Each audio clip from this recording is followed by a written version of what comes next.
तो अब हमारा आज का प्रश्न है, आज की क्लास में क्या बता रहा हूँ मैं आपको कि पशुओं को स्वस्थ किस प्रकार रखा जा सकता है, अथवा में ऐसे भी आ सकता है। ये दूसरा प्रश्न ये भी हो सकता है कि पशुओं को स्वस्थ रखने के उपाय ये भी आ सकता है। तो आपको डरना नहीं है। तो पशुओं को स्वस्थ कैसे रखते हैं? आपके घर पे पशु हैं, उनको अपन स्वस्थ देखना चाहते हैं, कहीं बीमार ना हो जाएं, तो क्या क्या उपाय करने चाहिए? ये तो बिल्कुल आपको आसानी से आने चाहिए, मुझे बताने की भी जरूरत नहीं पड़ेगी इसमें, तो है ना, इतना इजी है। अब हम क्या व्यवहार करें, जैसे कि हम देखते हैं कि कोरोना में क्या व्यवहार कर रहे हैं भाई, एक दूसरे से दूर रहें, बीमारी ना लगें, स्वस्थ रखने के कई उपाय रखे जा रहे हैं। उसी प्रकार से आप भी पशुओं को स्वस्थ रखने के लिए क्या करें? पशुओं को समय से टीका लगाना चाहिए।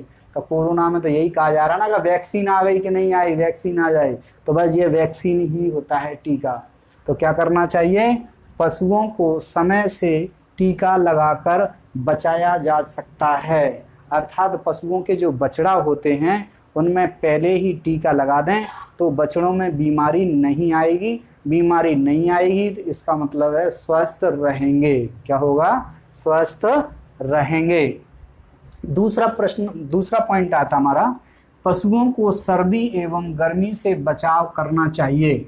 यदि कहीं गर्मी है, क्या है, गर्मी है, तो हम लोगों को कूलर लगाना चाहिए या छायादार वृक्ष के नीचे बांधना चाहिए जिससे वो गर्मी ना लगे।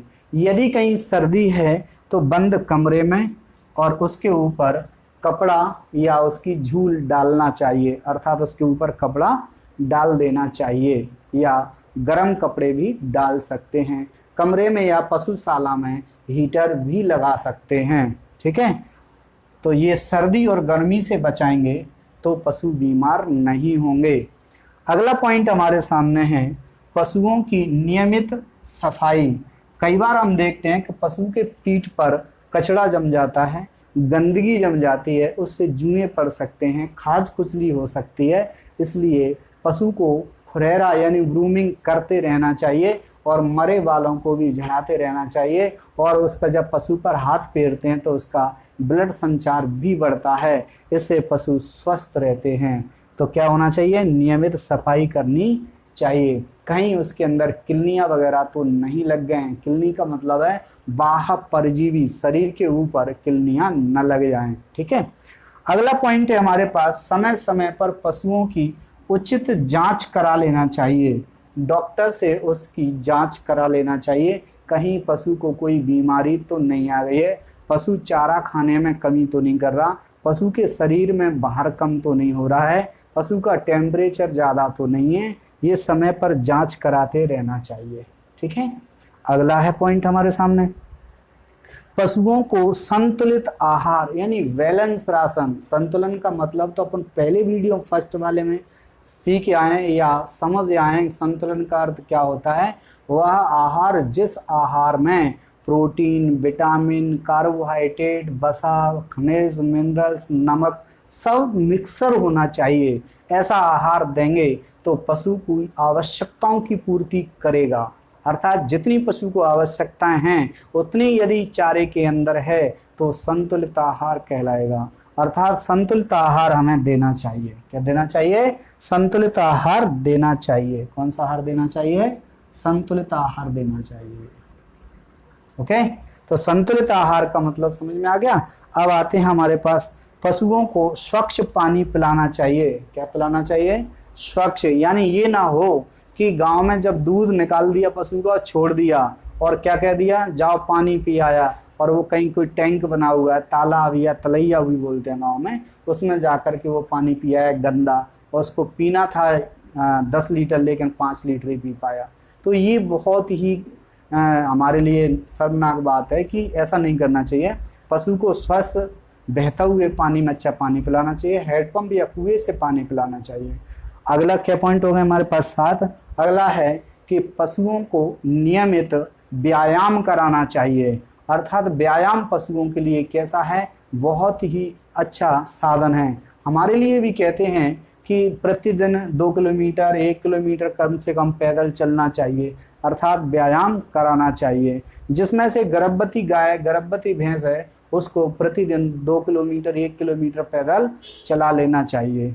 और अलग से अगला एक और पॉइंट हो सकता है, अलग से ड्राई फ्रूट्स के रूप में केक रूप दे सकते हैं, यानी ऑयल केक या पीना या दाना, अतिरिक्त दाना भी दे सकते हैं, जीवन निर्वाह के अतिरिक्त भी दे सकते हैं, जिससे कि कहीं पोषण की कमी ना हो जाए।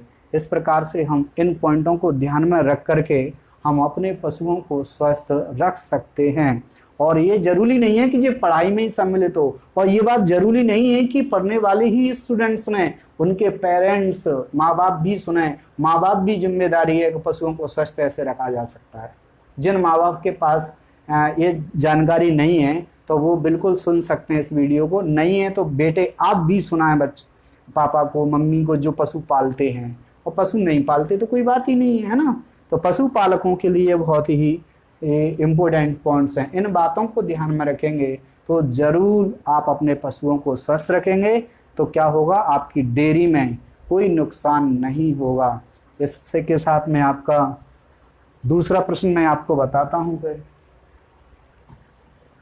अब हमारे सामने दूसरा प्रश्न आ गया, पशु प्लेग रोग का वर्णन करो, है ना।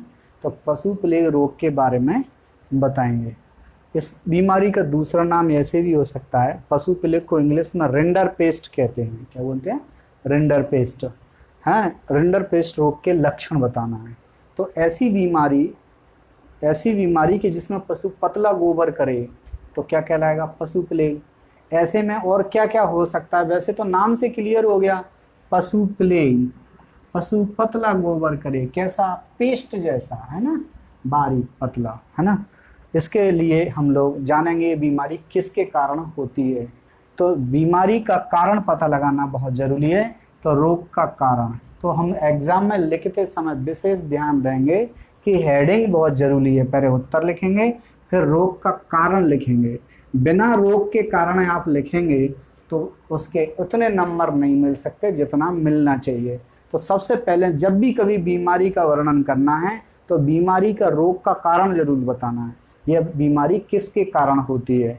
तो हम देख रहे हैं कि यह बीमारी वायरस या विषाणु के कारण होती है, के कारण होती है। किसके कारण होती है, वायरस के कारण होती है। यह विशेष ध्यान देना है इसका, ना, वायरस के कारण होती है।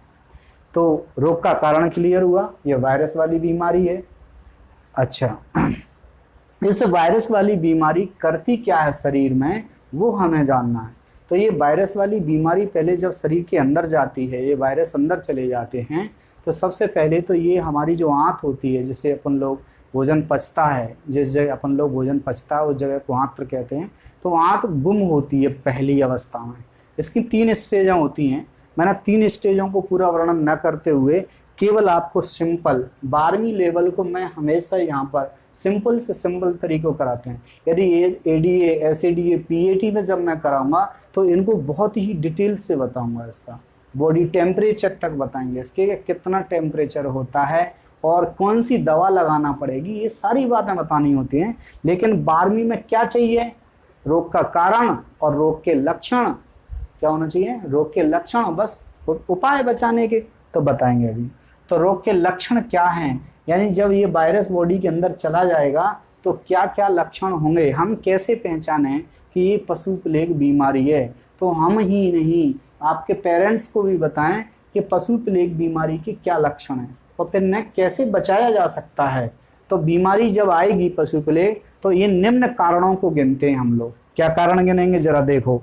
तो रोग के लक्षण आएंगे तो इनके कारण आएंगे हमारे सामने। पशु पतला गोबर करता है, पतला गोबर करेगा अर्थात वह पूंछ तक नहीं उठा पाएगा, अर्थात उसकी बॉडी एकदम इतनी हैंक हो जाएगी कि उसकी पूंछ तक उठाने का उसको क्या नहीं रहेगा, होश तक नहीं रहेगा, और उसकी बॉडी से पेस्ट निकलना शुरू करेगा। पिछला धड़ कैसा हो जाएगा, गंदा हो जाएगा, और उसमें ब्लड के छोटे छोटे कण आते हैं, जिसलिए वह जब हवा से सूखेगा तो पशुशाला से गंदी दुर्गंध आएगी। इससे हम दूर से ही पहचान सकते हैं कि पशु प्लेग बीमारी या महामारी फैलने वाली है, तो उस पशु को तुरंत अलग कर लेना चाहिए। ठीक है, तो हम देखेंगे, मैं इसके जो इमेज डली हुई है इसके देखिए, मुंह, पेशाब, लेटरिन द्वार, तीनों से क्या निकल रहा है, पानी सा निकल रहा है। आंखों से बूंद पानी की, आंसू की टपकने लगती है, दांत को पीसने लगता है ना। तो देखें आगे, तो अगला है पॉइंट हमारे पास, पशुओं की आंख कैसे, आंख से, नाक से, मुंह से क्या झागदार लसलसा यानी लार टाइप की आने लगती है। और जब पशु पतला गोबर करता तो उसमें भी क्या आते हैं, बुलबुले आते हैं, है ना, क्या आते हैं, बबल्स आते हैं, किसमें, पेस्ट में। चलो ठीक है, क्या निकलता है, झागदार लसलसा पदार्थ, है ना, निकलना प्रारंभ हो जाता है, तो समझ लिए कि इसको पशु प्लेग बीमारी हो गई है। अब आता है, पशु का शरीर कांपने लगता है। जब वायरस की ऐसी समस्या बनती है कि वो वायरस काम नहीं करने देता शरीर को, तो उसके कभी शरीर ऐसे ऐसे कांप रहा होगा, पतला गोबर कर रहा होगा और झाग आ रहे होंगे, तो ये समझना उसके रोंगटे खड़े हो जाते हैं। क्या हो जाते हैं, रोंगटे यानी उसके बाल ये खड़े होने लगते हैं और उसकी एक सार जो सुंदरता थी वो खराब हो जाती है।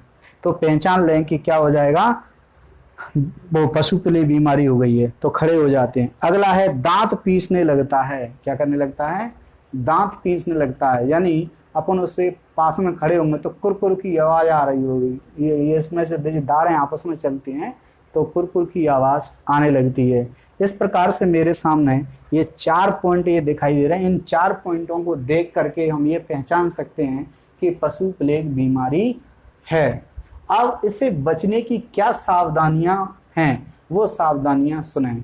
हालांकि आपको वही सब सावधानियां रखना है जो मैं बताया है कि बीमार पड़ने से पशुओं को कैसे बचाया जा सकता है। तो ये बीमार पड़ गया तो बचाया कैसे जा सकता है, यही सावधानियां है ना। तो अब इस बीमारी से बचने के कुछ उपाय या सावधानियां रखेंगे तो ये बीमारी नहीं लगेगी। तो क्या क्या सावधानियां रखें कि रिंडरपेस्ट या पशु प्लेग बीमारी ना हो। तो इसके बचने के कुछ उपाय या सावधानियां मैं यहाँ बता रहा हूँ आपको। नंबर 1, रोगी पशु को स्वस्थ पशु से अलग कर देना चाहिए, अर्थात क्वारंटाइन या आइसोलेट कर देना चाहिए। क्या कर देना चाहिए, आइसोलेशन कर देना चाहिए या क्वारंटाइन भी कर सकते हैं। तो रोगी पशु को स्वस्थ पशु से अलग करने का मतलब होता है कि रोगी पशु से ही स्वस्थ पशु को बीमारी लगेगी, तो रोगी को स्वस्थ पशुओं से अलग कर देना चाहिए। तो रोगी पशु स्वस्थ हो जाएगा, उसके 14 दिन बाद उसे मिला सकते हैं। ठीक है, तो नंबर 1, रोगी पशु को स्वस्थ पशु से अलग कर देना चाहिए। दूसरा है, पशुओं को पोंका रोग का टीका लगवाना चाहिए, यानी वैक्सीनेशन कराना चाहिए। यानी बरसात के दिन जैसे ही आते हैं तो हम लोग सबसे पहले क्या लगाएं, अपने पशुओं को टीका लगा दें। यदि वैक्सीन लगवा दी है तो, या टीका लगवा दिया है, क्या लगवा दिया है, वैक्सीन या टीका लगा दिया है, तो अब ये पशु प्लेग या रिंडरपेस्ट बीमारी नहीं आएगी। तो हम बड़े घटना से बच सकते हैं कि कहीं पशु प्लेग में या महामारी में मर न जाए। इसलिए सबसे बड़ा तुरंत अच्छा उपाय क्या है कि टीका लगवाना चाहिए। मेले में टीका लगाकर ही पशुओं को ले जाना चाहिए। कई बार हम मेले में व्यापार करने के लिए ले जाते हैं, पशुओं को बेचने के लिए, जैसे कि हाट में भैंसें बेचने जा रहे हैं, तो भैंस को पहले टीका लगा लो 14 दिन पहले ही। नहीं पता पड़ा कि हम भैंस को वहाँ लेके गए हाट में और बीमार हो गई वहाँ जा करके, तो बिकी नहीं, और इधर उधर लाने ले जाने का दोनों तरफ से क्या लग गया, हमारे पास किराया भी लग गया, तो हम बहुत परेशान हो जाएंगे। इसलिए ये बीमारी हमारे लिए खतरनाक साबित हो सकती है। तो क्या करें, सबसे पहले हमें ले जाने से पहले ही टीका लगाकर ही ले जाएं। कहाँ ले जाएं, कहीं मेला लग रहा है वहाँ पर भी, या प्रदर्शनी लग रही है वहाँ पर भी पशुओं को टीका लगा के ले जाएं। ये भी कह सकते हैं कहीं झुंड है वहाँ पर पशु इकट्ठे होते हैं, वहाँ पर पशुओं को ले जाने से पहले टीका लगाएं। अब आता है मेले में, हो गया, मेले में टीका लगाकर ही पशुओं को ले जाना चाहिए। अब आता है पशुशाला में सफाई रखनी चाहिए। क्या होना रखनी चाहिए, सफाई। कई बार कुछ लोग देखते हैं कि पशु को बांधे आते हैं, पशु को खोले आते हैं, पशु के जो पशुशाला है उसके अंदर बहुत गंदगी पड़ी हुई है, आसपास बहुत गोबर पड़ा हुआ है, तो उसमें कीड़े पल रहे होते हैं, जिससे पशु बीमार हो जाता है। और हल्की कीटाणुनाशक दवाइयों से फर्श को धोना चाहिए, पक्का फर्श होना चाहिए जिससे कि कहीं गंदगी ना हो।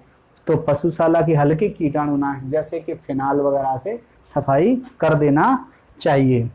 पशुओं को स्वच्छ एवं ताजा हरा चारा खिलाना चाहिए। रखा हुआ सड़ा हुआ चारा ना खिलाएं, जिस चारे में फंगस लगी होगी और उसको यदि पशु खा जाएगा तो उसे बीमार होना संभव है। इसलिए ध्यान दें, हम लोग क्या ध्यान देंगे कि पशुओं को स्वच्छ एवं ताजा कैसा होना चाहिए, अभी मिक्सर तैयार किया गया हो और ताजा हो और उसमें किसी प्रकार की गंदगी ना हो, ऐसा चारा देना चाहिए। कुछ लोग किसान क्या कर देते हैं, दूसरे दिन का बचा हुआ चारा भी उसी में मिला देंगे ताजे में कि वो उसको भी खा ले, तो वो उसको तो नहीं खाएगा किंतु वह अच्छा भी खराब हो जाएगा। ऐसी लापरवाही ना करें।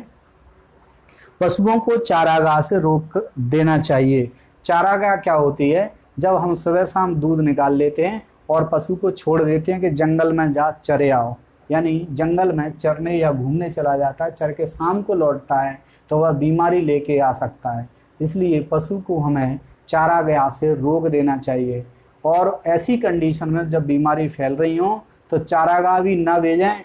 और सबसे बड़ी बात यह है कि हमारा दायित्व बनता है कि पशु चिकित्सा को सूचना दें कि महामारी या पशु प्लेग बीमारी आ चुकी है और इसके पूरे गांव में टीके लगवाएं, बछड़ों को टीके लगवाएं, जिससे कि इनको बीमारी से प्रभाव ना पड़े। तो सबसे बड़ी बात पहले हम ये जानेंगे कि हम लोग स्वास्थ्य केंद्र को, किसको, स्वास्थ्य केंद्र को या स्वास्थ्य जो डॉक्टर हैं स्वास्थ्य केंद्र पर, उनसे जाके सूचना देना चाहिए कि क्या देना चाहिए चिकित्सा में, कि हमें बीमारी आ चुकी है और ये पशु प्लेग की बीमारी आ गई है, उसे सुरक्षा दें। तो वो जाएंगे, टीके लगा के आएंगे और आपको उपाय भी जो मैं बता रहा हूँ वो उपाय भी बताएंगे, है ना। तो इस प्रकार से ये हमारे क्या हुए, पशु की बचाने की सावधानियां हो गई। तो अब हमारा प्रश्न कौन सा आ गया, पशुओं को बीमार होने के क्या कारण हैं, अर्थात गांव में पशु बीमार क्यों हो जाते हैं, इसकी जानकारी जानना है। तो कुछ कारण हमारे सामने हैं, स्पष्ट हैं कि जिन बातों को ध्यान में नहीं रखते हैं इसलिए पशु बीमार पड़ जाते हैं। तो डेयरी हमें संचालित करना है, हम डेयरी मैनेजर हैं तो ये विशेष ध्यान रखना है। भले ही हम डेयरी मैनेजर नहीं भी हों, घर में हमारे 2-1 पशु तो है ही गांव में, तो उन पशुओं को हमें स्वस्थ रखना हमारी जिम्मेदारी है। तो किन कारणों को ध्यान रखेंगे जिससे हमारे पशु बीमार ना हो। तो सबसे पहले हमारे सामने आता है कि समय से टीका न लगवाने के कारण होता है। तो कई किसान अपने जो बच्चा होता है उसको तो आंगनवाड़ी में ले जा करके या स्वास्थ्य केंद्र पर जाके टीका लगवा लाते हैं और एक कार्ड बनवा लेते हैं, लेकिन क्या हम गाय भैंस बकरी के बच्चों को कभी टीका लगवाते हैं? नहीं। जब मर जाता है तब कहते हैं कि अब क्या करें इसका। तो ऐसा नहीं है, बच्चों के साथ साथ में हमारे पशुओं के बच्चों के लिए भी टीका आते हैं, इसलिए पशु चिकित्सा जाएं और टीके लगवा के लाएं तो बीमारी से बच जाएंगे। तो समय पर टीका लगवाएं, क्या करें, समय पर टीका लगवाएं। दूसरा, धन के अभाव में पशुओं का ध्यान नहीं दे पाते। कई बार क्या होता है, पशुओं को थोड़ी बहुत चोट वोट आ गई है तो डॉक्टर को लाने से कतराते हैं। यदि डॉक्टर लाएंगे तो वह 500 रुपये या 1000 रुपये ले जाएगा, इसलिए क्या करते हैं, खुद ही वो पट्टी बांध लेते हैं। कई बार वह लोहे की रॉड से जला भी देते हैं और इस तरह की जो है घर ही झाड़ फूंक का भी विचार करते रहते हैं, क्योंकि 500 रुपये या 1000 रुपये उनके पास नहीं है और इस कमी के कारण कई बार पशु मर जाते हैं और डॉक्टर नहीं ला पाते हैं। इस प्रकार से धन का अभाव यानी पैसे के अभाव में ऐसा हो जाता है। वैज्ञानिक जानकारियों का अभाव भी होता है। किसान ये जानता है कि यदि बीमार हुआ है तो कोई देवी देवता का चक्कर है और वह नीम का पत्ता तोड़वा के वह झड़वा लेता है जानकार से और समझता है ठीक हो जाएगा, और झाड़ फूंक वाला भी कह जाता है बस 2 दिन में ठीक हो जाएगा, पता पड़ा 2 दिन में तो पशु मर गया। तो ये उसके साथ ट्रेजेडी यानी धोखा हो जाता है, ये नहीं होना चाहिए। तो पशु झाड़ फूंक में क्या, झाड़ फूंक में समय न बिताए, झाड़ फूंक में समय न बिताए, क्या नहीं बिताए, झाड़ फूंक में समय न बिताए और तुरंत डॉक्टर को लाए तो यह बीमारी से बचा जा सकता, नहीं तो पशु मर जाएगा। ऐसी कंडीशन में डेयरी फेल हो जाएगी। ये बहुत ही सोचने की बात है। अब आता है किसान पशुओं को व्यापारिक दृष्टिकोण से नहीं पालता। इसका मतलब ये हुआ है कि किसान गाय भैंस पालता तो है लेकिन व्यापारिक दृष्टि से नहीं पालता। किस दृष्टि से पालता है कि सुबह चाय बन जाए और शाम को चाय बन जाए और दिन में गाय कहीं चली जाए, मजा आ गया। शाम को फिर आ जाए तो बच्चों की माँ कह रही है, क्या कह रही है, मन्नू के पापा दूध निकाल लाओ चाय बननी है। सुबह हुआ तो क्या कह रही हैं, मन्नू के पापा चाय के लिए दूध ले आओ, तो दूध निकाल लाते हैं। दिन में कहाँ थी गाय, दिन में कहाँ थी भैंस, कोई पता नहीं है। तो वह बीमार थी, पानी पिलाया नहीं पिलाया ऐसा उसका कोई रोल नहीं है, इसलिए वह पशु बीमार पड़ते हैं। शाम को दूध निकालने के बाद भी गाय छोड़ दी, बाहर चली गई, गांव में घूम रही है और सुबह फिर आ गई बछड़े के कारण। बस बछड़े को बांध के रखा है, ये बहुत बड़ी बात है। बछड़ा चला गया तो दूध चला गया। तो दूध की दृष्टि से नहीं है, यानी उसे व्यापारिक दृष्टि से ये नहीं है कि जैसे कि हम लोग दूध बेचने की दृष्टि से 24 घंटे कहाँ बनी रहती है, खूंटे पे बनी रहती है, पशुशाला में बनी रहती है, सुबह शाम उसकी देख रेख होती है और सही समय पर चारा दिया जाता है। ऐसा किसान नहीं कर पाता, तब भी पशु बीमार हो जाते हैं, कुत्ते काट लेते हैं, कहीं खाई में गिर जाते हैं, ऐसी कई समस्याएं भी आ जाती हैं। तो व्यापारिक दृष्टि से न पालने के कारण भी ऐसी कंडीशन बन जाती हैं। अब आता है कम पढ़े लिखे होने के कारण पोषण का सही ज्ञान नहीं है, यानी उनको ना तो वो आदर्श राशन दे सकते हैं ना संतुलित राशन दे सकते हैं, क्योंकि उनको ये पता ही नहीं है कि आदर्श राशन क्या है, संतुलित राशन क्या है, वर्धक राशन क्या है, जीवन निर्वाह राशन क्या है, कोई राशन की जानकारी नहीं है। अपन लोग जब भैंस लेने जाएंगे तो बढ़िया छांट के 80,000 और 1 लाख की भैंस लाएंगे, लेकिन क्या उसका मेंटेनेंस घर पे कर पा रहे हैं। एक टोकरी ली और उसमें भूसा कुटी रख दी, खा ले, तो भैंस दिना दिन सूखती चली जाएगी, क्योंकि वो 600 kg भार को करीबन 18 किलो शुष्क पदार्थ चाहिए, है ना, तो वो दे नहीं पाएंगे। बस 10 किलो भूसा रख दिया, उससे पेट भर नहीं जाएगा, लगातार पशु कमजोर होता चला जाएगा। तो ये उनके पास दूसरी बात उसको क्या होने के चाहिए, पोषण। पोषण का मतलब हुआ कि हमारे पास उसमें खलियां, हरा चारा, कुटी, मिक्सचर सभी चीज़ें मौजूद होना चाहिए। वो नहीं हो पाएंगी तो पशु बीमार पड़ने लगेगा। कैल्शियम की कमी हो गई है, कैल्शियम कमी हुई तो मिल्क फीवर हो जाएगा। तो ये कई बीमारियां आ जाती हैं जब हम लोग इनके बारे में नहीं जानते हैं। इस प्रकार से इनको याद रखें। मैं